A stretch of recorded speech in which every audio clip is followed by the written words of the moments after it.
Muy buenas, nosotros somos Cristian Montes, Chelsea García y Sara Barragán. Vamos a empezar con la segunda pregunta para nuestro parcial de filosofía, que es, ¿qué diferencias se pueden identificar entre la razón pública y la razón privada? ¿Qué relación es posible establecer entre ellas? Entonces, bueno, empezando, digamos, en esas dos, ¿qué diferencias se pueden identificar entre cada una?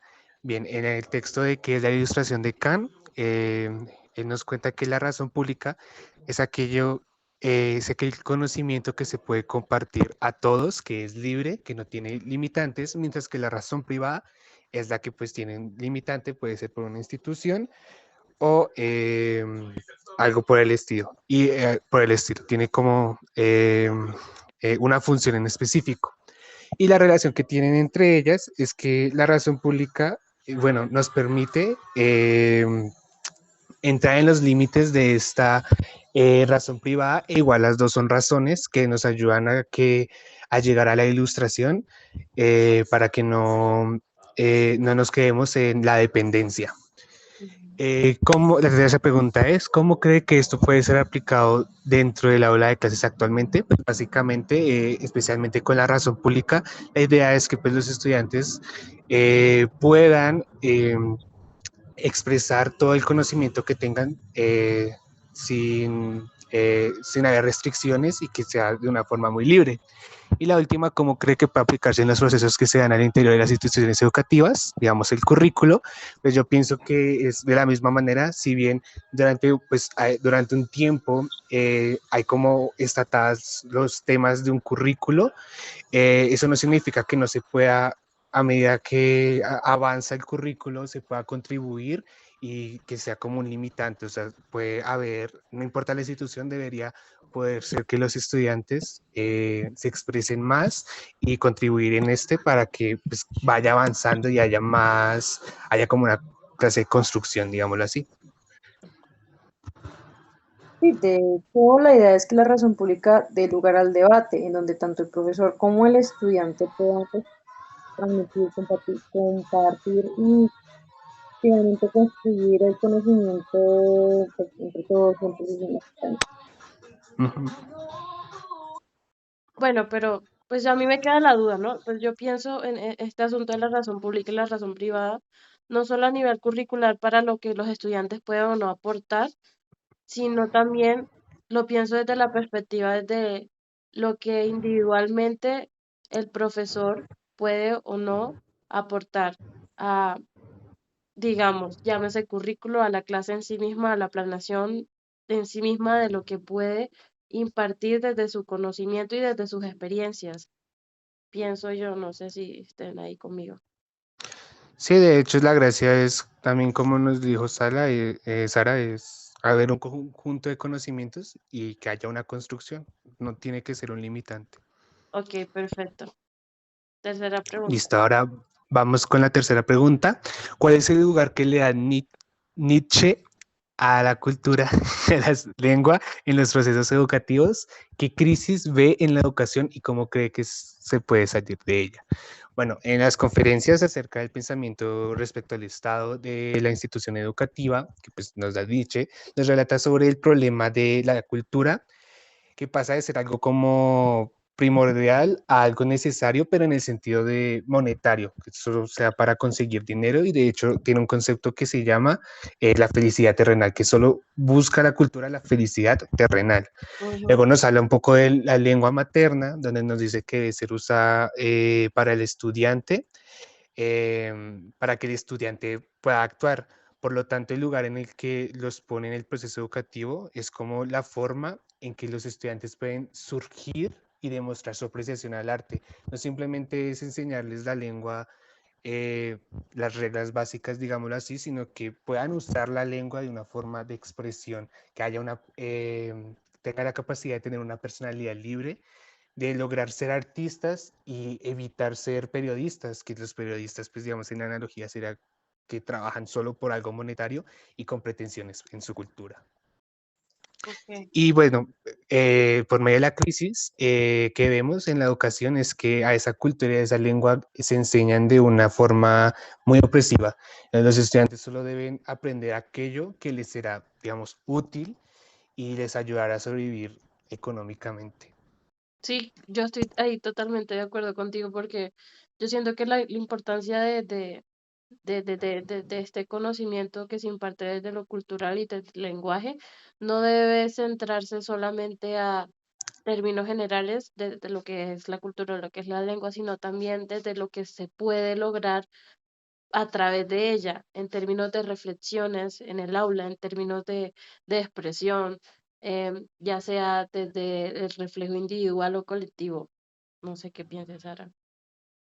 No, claro, es que pues, hacer cultos a los estudiantes no es solamente darles un conjunto de conocimientos, así como que alguien decidió que estos eran los conocimientos que se tienen que impartir porque alguien lo decidió así, sino que la adquieren a los profes. De hecho, esto se parece mucho a lo de, bueno, me parece que se parece un poco a lo de Rancho que vamos a mencionar pues ahorita en un rato. Claro. Ujú. Excelente. Pregunta 4. Después de una lectura del Wu Wei, describe la relación que hay entre el maestro, el discípulo y el objeto de estudio. Después de dicha descripción, señale cuáles son las principales diferencias que ustedes ven entre la manera en que se trata la educación en el texto de Borel y la manera en que comprendemos la educación en la actualidad. Listo. Entonces tenemos este relato en el que un hombre, el discípulo en este caso, un viajero llega buscando mejorar, ser mejor hombre. Llega a un santuario y habla con un sacerdote, con un líder, como sea que se le asuma, se le llame, y tienen esta conversación sobre diferentes aspectos, sobre lo que es el Tao, sobre lo que es el arte, sobre lo que es el amor. La relación que pues encontramos que yo- entre estos tres, el maestro, el discípulo y el objeto de estudio es básicamente esta visión de maestro como,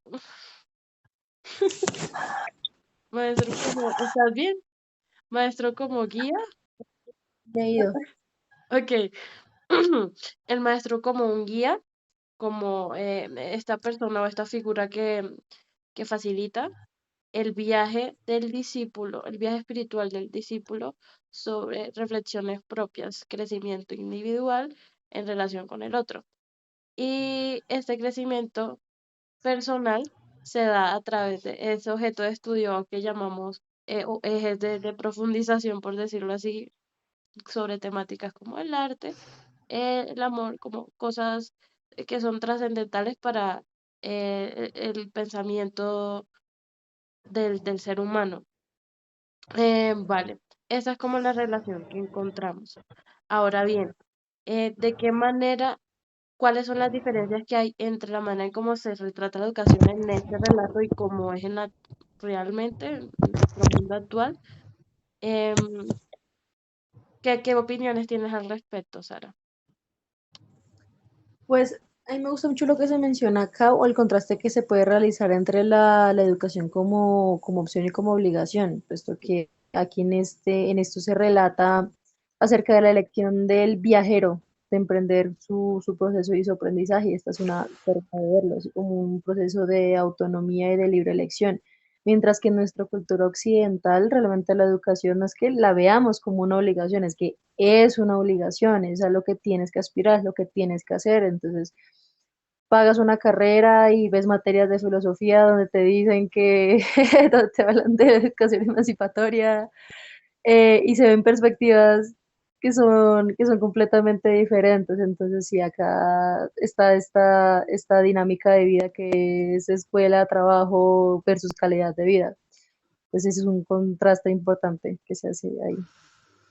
Y de hecho también así pensándolo, o sea, una diferencia enorme es que en el Google podemos ver el espacio educativo que se conecta con la naturaleza, mientras que aquí nosotros nada, todo es tecnologizado, o sea, cuatro Ajá. paredes.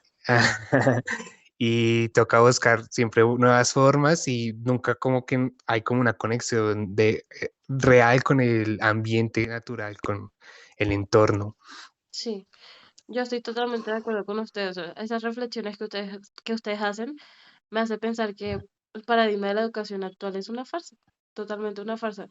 Porque hoy en día no hay que, como descentralizando ese discurso de la educación tradicional, que se nos enseña a repetir y repetir, porque actualmente sí han cambiado las dinámicas educativas, no hay que desmeritar. Sí se tiene en cuenta todos estos conceptos de lo que es centrado en el estudiante, centrado en el profesor, o la diversidad, la aula inclusiva, no sé qué. Pero esta multiplicidad de asuntos que son inherentes a las necesidades de nuestra sociedad múltiple, eh, eh, termina no realizándose todo lo que se quiere abarcar en medida en lo que se necesita, y se olvida y se deja de lado esta simplicidad de la que nos habla el Wu Wei, de conectar con la naturaleza, de conectar con lo simple, de conectar con una conversación, con un maestro, discípulo, relación horizontal. Sí, tipo, se deja de lado esa simplicidad. Listo, pregunta número 5. Bueno, pregunta número 5. Teniendo en cuenta lo hecho por Rancière en su texto, explique en qué consiste la educación para la emancipación. Después de explicar brevemente las ideas de Rancière, ¿cree usted que es posible implementar las ideas de Rancière en la actualidad?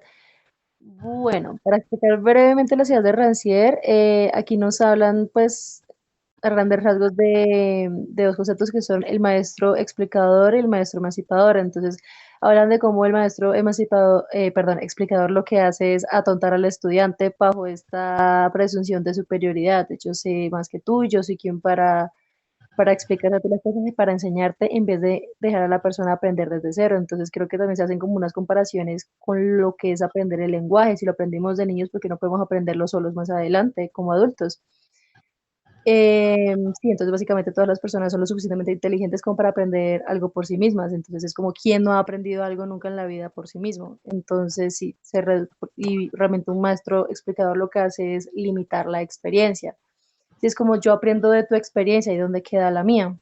Ujú. Sí, entonces, ¿dónde queda en qué momento emprendo yo a hacer las cosas por mi propia cuenta? Entonces luego sale uno al mundo perdidísimo porque no sabe hacer absolutamente nada solo, porque todo tengo que no.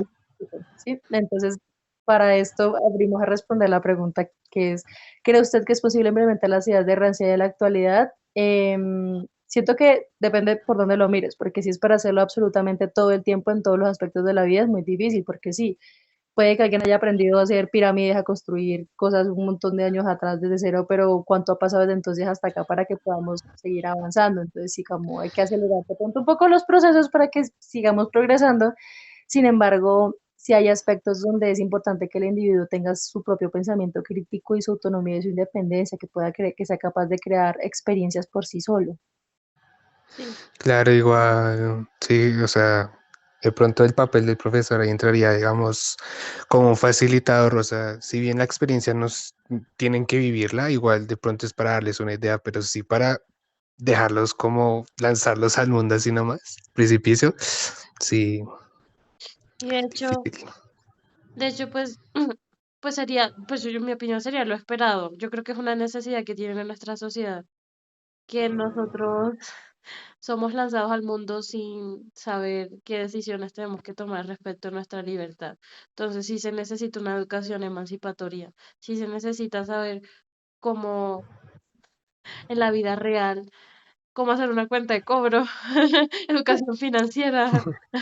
Te lanzan al mundo real, o sea, como que esperan durante los primeros 18 o 20 años de tu vida, todo el mundo te dice qué hacer y haces como uno medio aprende a hacer las cosas y luego ya nadie te dice qué hacer y por favor dime qué hacer, ahora qué hago, ayuda. Sí, de hecho, sí se convierte en algo problemático, pero Sí, bueno, bueno, hay gracias. hay mucho que hablar.